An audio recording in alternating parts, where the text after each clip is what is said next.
And we are live. All right. Welcome, welcome, welcome. It is Moodboard Mondays. I am your host, Chris Kalen, and I am here with Donellia Chives, creative director and owner of Ngome Lifestyle. How are you today? I am fabulous, fine, free, and liberated, honey. I Oh, am those are some very good things to be. Fabulous, fine, free, and liberated, especially on this Met Gala Monday. So super excited that you are here with me. And first of all, the hat. Can you describe the hat? I'm loving the hat. Can we go over the fit because it is Met Gala Monday? So you have to go over the fit really quick. yeah, so it's just a little something. And first of all, thank you, Chris Cannon. I adore you, love you. We have worked together many, many moons ago, so it's always good to see you. And shout out to Michelle of Black Southern Belle, of course. Absolutely. So this is what I'm donning. This is a fascinator. So a fascinator is like a kind of a hat situation, more like a little half hat, and it normally may have like some netting on it. And I just customized it. So this is like an Ngome piece. So I bought this straight off of, well, I'm not even gonna say the name of the place, but I bought it from them. Got it in 2 days, and then I just simply adorned it with some butterflies because I am officially the butterfly queen. So there you go. I love it. I love it. I love it. And is this your ode to dandyism? This is my ode today to dandyism for sure. I love all things ladylike, and I like the sensibility and the style of dandyism. So I love to incorporate aspects of dandyism in my wardrobe. And in fact, dandyism is actually European style that is transposed with African aesthetic. So Ngome lifestyle is Afropolitan all day, and that's always been my style ethos, is taking that European style and making it pop with our Africanism, our African fashion. So essentially, this is dandyism. Absolutely. And you have so many pieces that pop that are just so vibrant. And literally, before we even hopped on live, I was just saying a headpiece that you so kindly gifted me. Till this day, I get so many compliments on it. It's just so vibrant. It's purple, blue, and yellow. And it's It's a like the very color gorgeous I piece. have on, actually. It's kind of very similar to the color pattern I have on, if I remember. Absolutely. Yes, it is. Yes, it Yes. is. Yes, it is. So yeah, so we're here. We're talking about all things fashion, all things dandyism, and on my outfit, I went with a tailored, a little deconstructed, tailored look. My ode to dandyism. So super excited to be here. And again, thank you, Michelle, with the Black Southern Belle. And we are kicking off Move Board Monday. So first question: where are you from, and how did it inspire your creativity? I am from the Gullah Sea Islands. This is where I hail. I am really a mermaid. I swim at night and I come out amongst the people during the day. So yes, I am from right here, the Gullah Sea Islands, Port Royal to be exact. And I got my sense of fashion from my grandmothers. Like Ah. my grandmothers. I have one of my grandmothers was from Guyana, Georgia, very rural town, very southern, church heavy family where we went to church, every Sunday and every day routine, except for maybe one day out of the week. And so my grandmother's ethos was being dressed from head to toe in church wear.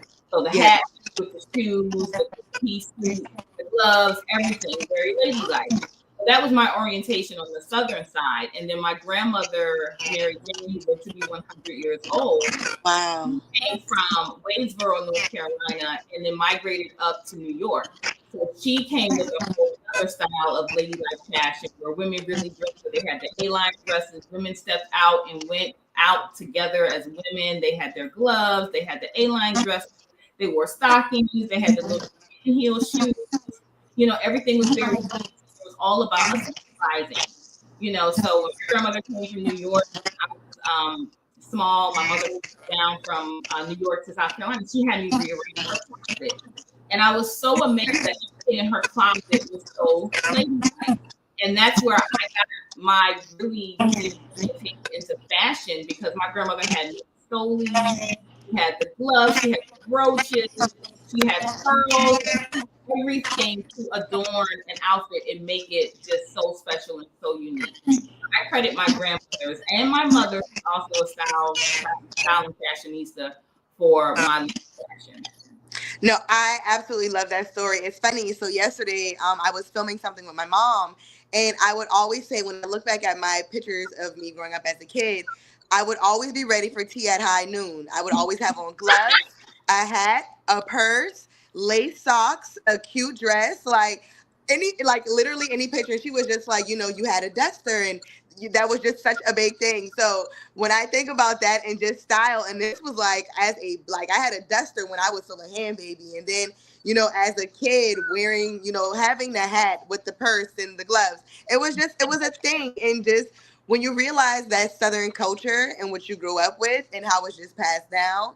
And that was just from my mother's side of the family. But on my father's side, my paternal grandmother, she was a master tailor in Charleston. So Mm, many people would come to her. And it's just like, when I grew up, she passed when I was in 8th grade, but I was like, gosh, I wish I got that trade from her, yeah, because that is something that is just, I feel like a skill that is just so, it's, I can't even think of the word, but it's a beautiful skill to have. It's it a it's is. a tool. It is a tool. It is. It is. And so many families come from that tailoring and background. If you think about, especially in our Gullah culture, where quilting is a thing. I just recently found an heirloom quilt from my family, like recent as a couple of days ago. I have a Wow. that she passed away as well, but she was a master seamstress. So when you look back into our family, our lineage, you see the fashion is there. And not only that, you can trace fashion all the way back to when we were captured and made to be slaves. We kept as much of our Africanism as we could and brought them with us.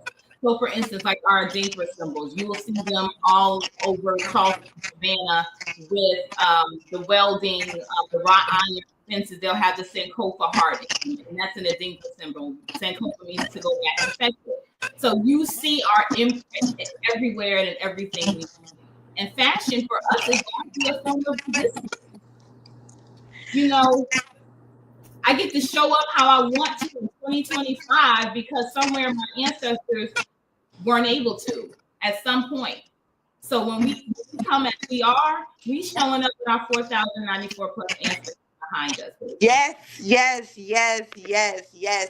And oh my gosh, but this, and just to touch on the Met Gala just a little bit, the fact that it's about dandyism, the fact that it's about Black tailoring, and it Yes. is just so. I don't know if you had a chance, if you were looking at it, but I'm playing it simultaneously. And when I saw Diana, like they had Diana Ross come out. Diana Ross has not been to the Met Gala since 2003, and Wow. she came out, and when I tell you, she looked absolutely stunning. And just to see her still be honored, and to get that respect that she deserves, and just to highlight Black people, Black culture on a level like that. So, Yes. Black and excellence. Black like excellence. absolutely. So when you're creating these looks and you're putting things together, what inspired you creating these mood boards? So I've been a Pinterest queen for like years. So first of all, it's probably really got it popping. The way I think as a creative, I'm an ADHD girl proudly. I mean, it's a superpower for me. So everything in my brain is like pieces of this and pieces of that. So Right. it's always a mood board going on. That's how I visualize, and thus that's how I manifest. So I can see it in my mind's eye, but I have to put it on something concrete so I can actually have the visualization of it. So that Yes. yes, because I can go back and show you mood boards or vision boards from years back and show you where this manifested, where something actually manifested. You know what I mean? So visualization is such a powerful tool in and of itself. But definitely, I've been a Pinterest girl for the past 20 years. Crafting for me is therapeutic for me, so I love putting collages together. I'm also a fan of Denmark. His work is very collaborative. He's a renowned Gullah artist.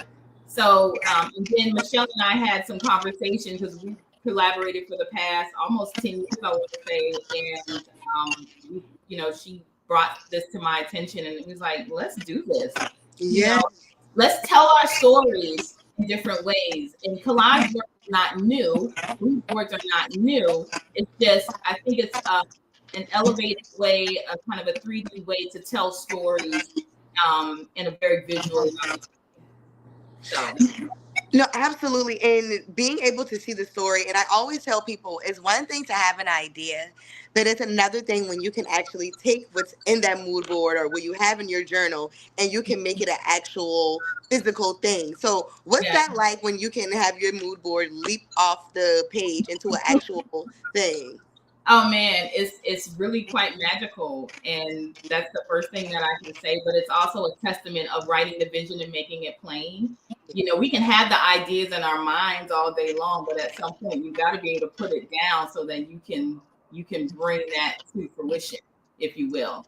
So it's one thing to give it the conception, which is the seed you plant or the seed that someone else may have helped you plant. I consider myself to be a seed sower. I sow into people. Yes. I may not have the gift of sowing, but I'm sowing into somebody. I'm sowing some seeds. I'm sowing some love. I'm sowing some style, whatever, and you can see that seed come to fruition. You know, when your intentions are in the right place, it's nothing to, put something on paper and actualize it. I've Right. done that with designs. I've done that with different aesthetics, whether it be, home decor, whether it's fashion, whether it's a goal that I'm trying to achieve. Putting it on paper is just like you scribing it. So it really has no choice but to manifest when you're putting in the work. Absolutely. And that's the thing. And I feel like it also makes you accountable for what you said you're going to do. Yeah. Like, it's like, okay, this is a way to just, my accountability partner looking back at me. So Yes. to you, when, being from the South, being Southern women, what is Southern? Because, we have Black excellence, but what is Southern Black excellence to you? I think keeping up with tradition and at the same time making our own traditions. Oh You my gosh. That was so beautifully said. And as I had a conversation with someone and I would always say I love how New Orleans, like when you go down there, how the culture is just so rich and they Yes. make it a point to keep the tribal culture and to wear the garbs and to make it like it's a thing like if you're not in the second line, like what are you doing? Like and and I just love that. And I feel like, in Charleston, I feel like a lot of people outside of Charleston love the culture, but I feel like the people who are like, actual Charlestonians, Gullah Geechee folk, I don't know, like sometimes I feel like we take for granted the culture and just the richness, and I feel like it's not appreciated until like you go other places and you travel and you see how rich the culture is because so many times it's just like you're ridiculed. Oh, why do you talk like that? Why do you sound like that? But it's a lot of things that I feel like want to have like a negative light on it. But I just feel like our culture is so rich and It it's is. just so full of a lot from the food to the dialect, just the way that we just carry ourselves. And you're right. That to me, that is that Black excellence, and like you said, carrying on tradition. So I feel like we have to make sure as like the younger generation like myself, we have to do, and I don't want to say a better job because we have people who are doing the work, but Yeah. just being more cognizant of celebrating that culture and keeping that culture and keeping Lean those in, crab tables going and lean having these into conversations. it. I think if we just lean into it and understand that it's okay to be your authentic self. Yes. It doesn't pay to be like anybody else. Everybody trying to pay to look like, feel like, do everything like us. We are the Yes. blueprint. There is nothing like us Right. ever on the planet. So we get into those spaces where we may not appreciate the culture so much because we were ridiculed for the culture, made fun of, as you said. But we're beyond that space now. It's like Yes. just tap in, get drunk off it, get high off it, elevate from it because it's beautiful. It is absolutely beautiful. And speaking of beautiful, that's the beauty in dandyism. So its roots come from European fashion, and then you had Black men take European fashion and put their own spin on it. And a Yes. lot of times you will find historically these Black men may be the queer men or the men that are super, super comfortable with themselves, but it transcends your sexuality, it transcends whatever your orientation is, dandyism is you essentially taking something and making something out of nothing and making it your own. Yes. Making it your own. And actually, Chantrell Lewis, she touched on that in Dandelion. Yes, yes, for those that's called, if you want to purchase a copy, it's Dandelion, the Black Dandy, and Street Style. So, like, first of all, I need to get a copy of that. It looks like a beautiful edition that I need to have to my coffee table, just everything Yes. about it. So, like, let's go more into detail, because I know in that book it does cover, you know, that masculinity and you know, breaking that down sometime and looking at it in a different way. Yeah. So let me read something out of here. It says, "What is a dandy? Not every brother in a suit and a bow tie is a dandy. Dandyism is more than just grooming or style. While Black men, especially in the United States, have set numerous fashion trends in the last century, from the zoot suits of Cab Calloway to the leather jackets and berets of the Black Power movement, most are not dandy, even if they are stylish. Specific attributes and attitudes distinguish the Black dandy from the everyday dapper Dan. A Black dandy is a gentleman who intentionally appropriates classical European fashion, but with an African diasporan aesthetic and sensibility. The word dandy may evoke ideas of bygone white men in waistcoats and multi-layered blouses with puffy sleeves. It's true that historically dandyism has always been outside the traditional tropes of masculinity, queer in a sense, but dandies also threaten the existing class structure by dressing up. The Black man employing this strategy is even more radical and submersive. By looking sharp, the Black dandy fashions a sense of pride, positivity, and self-worth that can transcend circumstances as well as societal perception. He defies monolithic understandings of what it is to be a man, particularly a Black man, through a colorful and complex dance between race, class, gender, power, and style. That's, I feel like that's everything that I'm seeing on this red carpet. So now I want to roll into my next question, and to size it down a little more, what is Southern dandyism to you?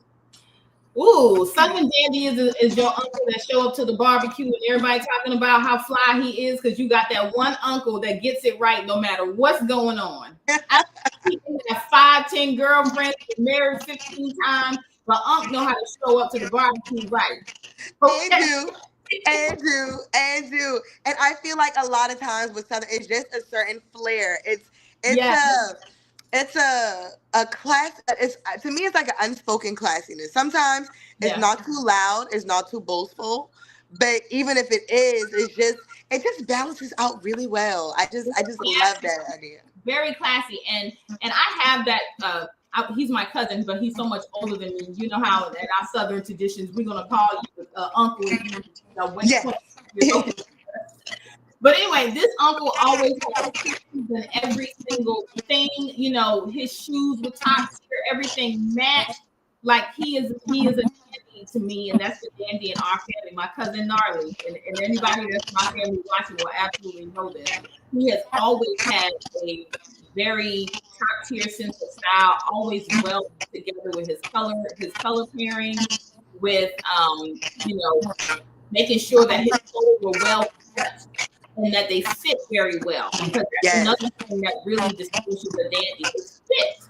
You know, there are some people that understand fashion, but you have to understand fit as well. Yes. You have to, Tailoring is everything. Like, yeah, and I will say the older I got, and you know, being a woman, a petite woman, obviously I have to get things taken in and having things fit to my body. But I will say that forced me, once I started doing it more often, I realized like, oh, this looks different when you get it tailored. And when it fits and it hugs your body like a glove, it is just, I don't know, it's better than it's better than crabs, and I love crabs, and that's crazy. But but like, and when my mom talked about her dad, my grandfather, because he passed away before I was born. But just the way she would speak about him, the epitome of a dandy man, from the hats to the shoes, the way his clothes yes, would fall, like just yes, complete a southern dandy man. And even yes, like now, when I think about someone who I know is not only does he dress immaculately, he is a tailor himself, and George Miller, who in Charleston. So like when I think about someone dandy, when it pops into my mind, Yeah. definitely, for sure, for sure. Yeah. And then some of you got like Coleman Domingo. Yes. Oh my gosh, he looked amazing on the red carpet. He did a tribute to Andre, which was amazing, of course. So Andre Telly. So yeah, but now that to Andre Leon, yes. Yes. And then there's some women dandies like Janelle Monáe, especially when she was in her suit era. Her suit yes. Oh my goodness. First of all, Zendaya's look for this year's Met Gala. I mean, we know Zendaya was gonna luxury law got going on as a whole. Yeah. Like it's like I didn't expect anything less, but the epitome of dandyism on the carpet. Doechii, I love her outfit. The epitome of it, girl. I am a fan. Just 10 Doechii gets it. She gets it. She gets it. Tiana Taylor. She gets it. Always gets it. She gets it. I would even say that Lauryn Hill has definitely been doing her dandy. Absolutely. Yeah. Her suiting and the tailoring is like impeccable. I do. I definitely agree. And when you think about certain things like that and just different people who just pop into mind, it's just like very impeccable. So Ellis too. I don't know if you Andre Ellis. Yes.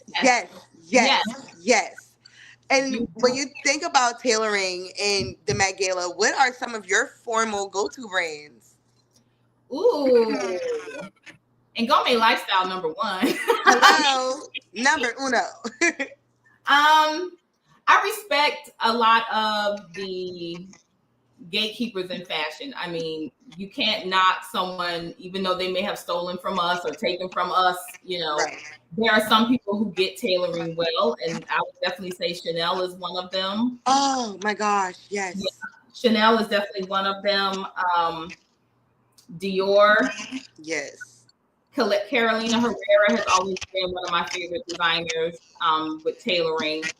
And there's a lot of Black designers and African designers. I don't know if we'll see them on the red carpet, but to see, you know, the brands that are going to be the ones that pop. But I can't say that I look for one brand in particular. I do respect for several of the houses. Yes. I'm interested to see what Black representation we're going to have this year and elevating Black designers, because a lot of times we are so used to Chanel and Gucci and the Pradas and all of that, but there are so many phenomenal Black tailors and Black brands out here. It's like so many of them that don't give the credit that they deserve. Well, I know for sure Laquan Smith is on the red carpet. I forgot who was wearing him, but his design is on the red carpet. And Lala is wearing something from Virgil's collection with Louis Vuitton. Lala and Anna Wintour, they're both wearing designs from Virgil. So I do know. So I hope, but I honestly, with something like this, there should be more Black designers, because there are a ton of Black amazing desinners. It's like they're not hard to find.